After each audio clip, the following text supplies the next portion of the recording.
Oke, assalamualaikum warahmatullahi wabarakatuh. Nama saya Satrul Ahmad Yatullah.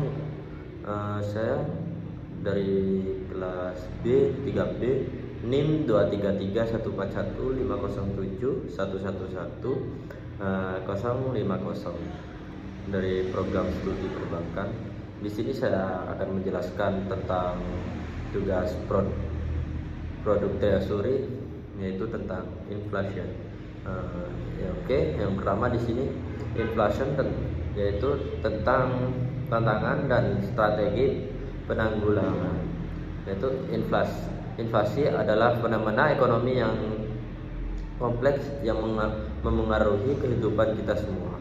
Pahami penyebab, dampak, dan strategi penanggulangannya untuk melindungi diri dari dampak negatif. Dan selanjutnya yaitu definisi inflasi dan penyebabnya. Yaitu di sini ada dua definisi inflasi. Inflasi adalah kenaikan harga barang dan jasa secara terus-menerus dalam suatu periode tertentu. Terus yang kedua ada penyebab inflasi. Inflasi dapat disebabkan oleh berbagai faktor seperti peningkatan biaya produksi, peningkatan pemerintahan, dan penggunaan rantai pasokan. Dan selanjutnya yaitu ada jenis-jenis inflasi. Di sini jenis-jenis inflasi yaitu dibagi menjadi 4. Ada inflasi pemerintah atau demand pull inflation, dan yang kedua ada inflasi berjalan. Terus yang ketiga ada inflasi biaya, dan yang keempat ada inflasi galop atau inflasi berlari kencang. Di sini aku akan menjelaskan inflasi yang pertama, yaitu inflasi pemerintahan, yaitu terjadi ketika pemerintahan terhadap barang dan jasa melebihi pasokan atau mendorong kenaikan harga. Dan yang kedua yaitu ada inflasi berjalan, yaitu inflasi yang terjadi secara perlahan dan bertahap, biasanya di bawah 3% per tahun. Dan yang ketiga ada inflasi biaya, yaitu terjadi ketika biaya produksi meningkatkan, memaksa produsen untuk kenaikan harga barang dan jasa.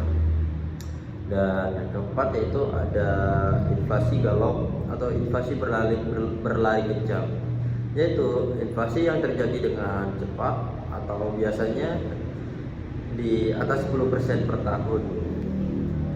Dan selanjutnya yaitu dampak inflasi pada perekonomian.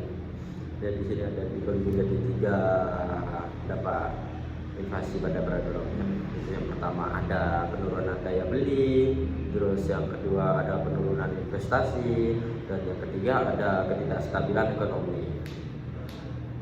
Kalau yang pertama yaitu inflasi mengurangi daya beli masyarakat sehingga mereka dapat membeli lebih sedikit barang dan jasa dengan uang yang sama. Dan yang kedua yaitu ada penurunan investasi. Inflasi membuat investor enggan menambahkan modal karena ketidakpastian ekonomi.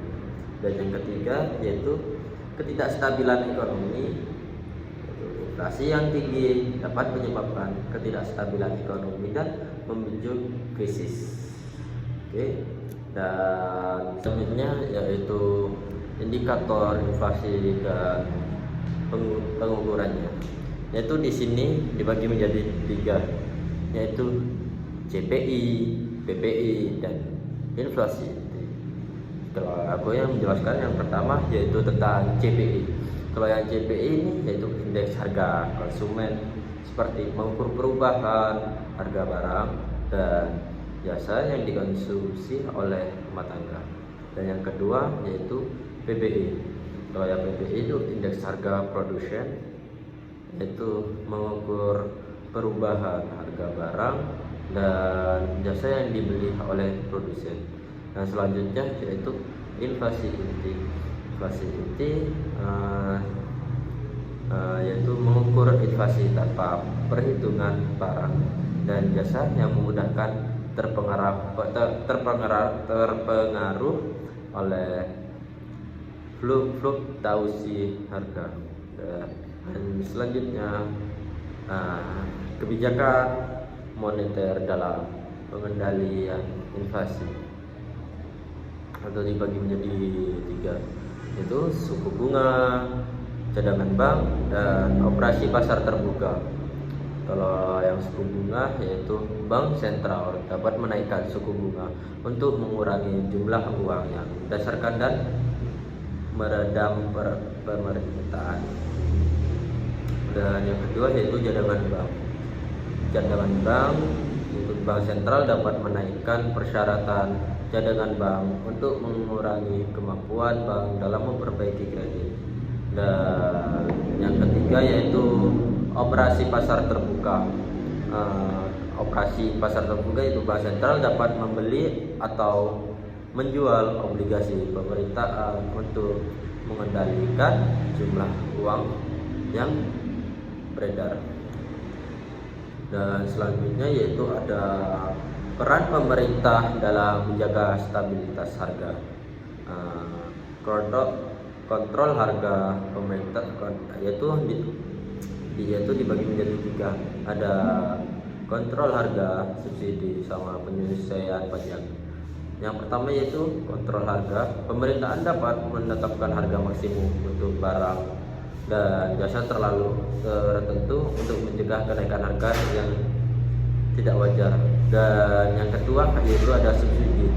Permintaan dapat memberikan subsidi kepada produsen atau konsumen untuk mengurangi biaya produksi atau harga jual. Dan yang ketiga ada penyelesaian pajak. Pemerintah dapat menaikkan pajak untuk mengurangi daya beli masyarakat atau menurunkan pajak untuk mendorong konsumsi. Dan yang terakhir ada strategi konsumen menghadapi inflasi, yaitu ada anggaran, tabungan, dan produk alternatif.